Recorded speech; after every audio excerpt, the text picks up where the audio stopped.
je découvre en fait vraiment le monde chrétien.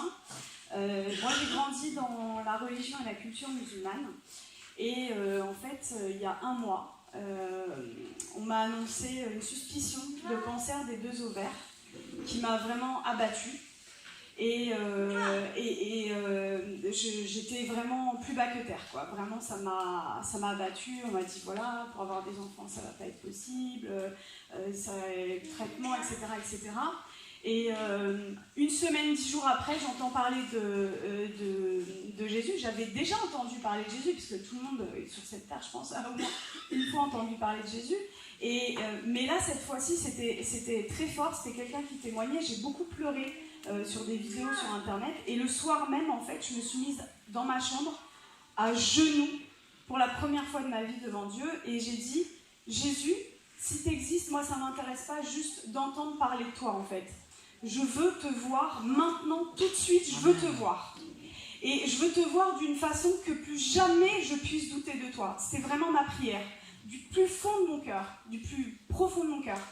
Et il est venu en fait. Il est venu et en fait, si vous voulez, dans ses yeux ne sont pas comme les nôtres, c'est-à-dire qu'il y a tous les univers à l'intérieur. Et il m'a transpercé en fait en plein cœur avec son amour. Et il m'a donné une envie qui, pour quelqu'un qui a grandi dans la culture musulmane, est incompréhensible. C'est-à-dire qu'il m'a donné envie d'être baptisée. Je ne comprenais vraiment pas quoi. Parce que, voilà, dans ma culture, le baptême, c'est quelque chose de...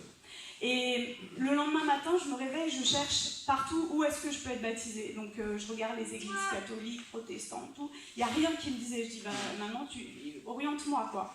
Et donc... J'ai rencontré Jésus le 11 juillet, le 13 juillet, j'étais baptisée. Amen. Et le soir même, je me retrouve dans ma chambre et en fait, juste pour vous dire, j'avais des douleurs depuis 4 ans, tous les jours. Tous les jours, j'avais mal en fait. Et le soir même, je me retrouve dans mon lit et je commence à parler une langue où je comprends aucun mot. Et chez les musulmans, tout ça n'existe pas. Donc j'avais jamais entendu parler du parler en langue, etc.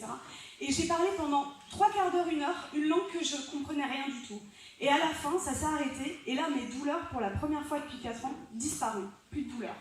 Là, je dis, ok, je suis guérie, je dois aller voir mon gynéco. Mardi 17 juillet, c'est-à-dire il y a 2-3 semaines, quoi. Je vais voir mon gynéco. Et donc, il me dit, vous avez fait votre IRM, les marqueurs tumoraux, ta. Et il me dit, alors c'est pas un cancer malin, mais c'est une maladie d'un stade très très sévère. On va opérer, etc. Et là, je le regarde et je lui dis, vous savez pas ce que je vais vous dire, mais je suis guérie. Je lui ai pas dit, je pense être guérie, je lui ai dit, je suis guérie. Et il a rigolé un petit peu, il m'a dit, parce que le déni de la maladie existe en médecine, quoi, chez beaucoup de monde. Et il m'a dit, allez, on va faire l'examen. Et donc, mardi 17 juillet, il me fait l'examen, il n'y avait plus rien en fait. Et sur mon ovaire droit, il y avait 2 images. Donc, il arrive sur l'ovaire droit avec la sonde et il me dit « Ah, il y a 2 images ». Et il me dit « Ah, mais attendez, ce sont les follicules de maturation ». Les follicules de maturation dans les ovaires, c'est ce qui donne les ovules, en fait, pour la reproduction. Et moi, j'en avais plus. Et là, il retire la sonde, il me dit « Allez, vous allez m'expliquer ce qui s'est passé ». Je lui raconte que j'ai rencontré Jésus, etc. Et il me dit « Bon, écoutez, parce que je suis médecin juste à côté de chez lui, dans le cabinet. Il me dit « Bon, moi, je vous crois parce que je suis juif, mais gardez ça pour vous. » Et j'ai rigolé, je lui ai dit, je veux que le monde entier sache que Jésus est vivant. Je veux que le monde entier sache. Et comme disait André, je suis médecin psychiatre et addictologue, donc je m'occupe des gens qui vont pas bien, quoi. Et ma pratique, en fait, c'est pas qu'elle a changé, elle a été bouleversée. Au cabinet, et en fait, il se passe des délivrances, des guérisons, mais incroyables. C'est-à-dire qu'avant, je pratiquais mon métier, je consolais les gens, je prescrivais des traitements, etc. Et je renie pas du tout, j'ai fait 13 ans d'études, je renie pas du tout ça. Mais aujourd'hui, j'ai une clé, en fait, et je vois des délivrances, mais j'aurais même pas pensé possible, en fait. Le Seigneur, en fait, à la fin de mes études, moi, j'ai dit, je veux plus travailler à l'hôpital, c'est cabinet seulement.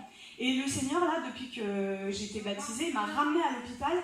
Et je vais juste vous raconter, parce qu'en fait, c'est ce que je voudrais, vraiment mon message, c'est que la vie chrétienne, c'est des miracles et des prodiges de Dieu tous les jours, en fait. C'est ça la vie chrétienne normale, et c'est ce que vous devriez tous vivre. Et si moi, avec ma famille, voilà, ils sont musulmans, c'est pas facile. Mais si moi, en tant que médecin, en tant que musulmane, je prends le risque de parler de Jésus au moins 20, 30 fois dans la journée à des gens que je ne connais pas dans la rue, je vous encourage vraiment à le faire.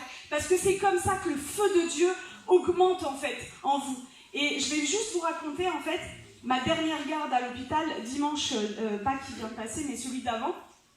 Les infirmiers, ils n'y croyaient pas en fait. C'est-à-dire qu'on a passé une nuit blanche et il y a eu miracle sur miracle, sur miracle, sur miracle. Et je vous raconte juste un des cas, parce qu'il faut bien que je choisisse. Une jeune femme, 2e année de droit, qui arrive amenée par ses parents, en fait, mutique. Ça fait une semaine, elle n'a pas dit un mot, mutisme. Et l'infirmier vient me voir, on a passé une nuit difficile, parce qu'il y a eu beaucoup de cas, et il vient et me dit, bon, bah, tu vas voir, ça va être hyper facile, je viens de passer 1 heure avec elle, elle m'a pas sorti un mot. Et moi, dans mon cœur, je dis, mais c'est pas le projet de Jésus. Et j'arrive dans la chambre, je lui dis bonjour, je lui présente ma main pour lui serrer la main, et là, elle ne me répond pas. Et intérieurement, je fais une prière de délivrance au nom de Jésus.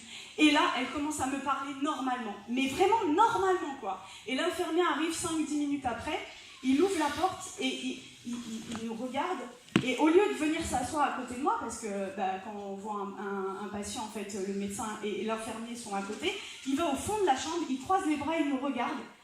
Et je vois, il se gratte la tête. Il n'y croyait pas. Et toute la nuit, ils ont vu ça. Et ils m'ont dit, mais qu'est-ce qui se passe en fait? Qu'est-ce qui se passe?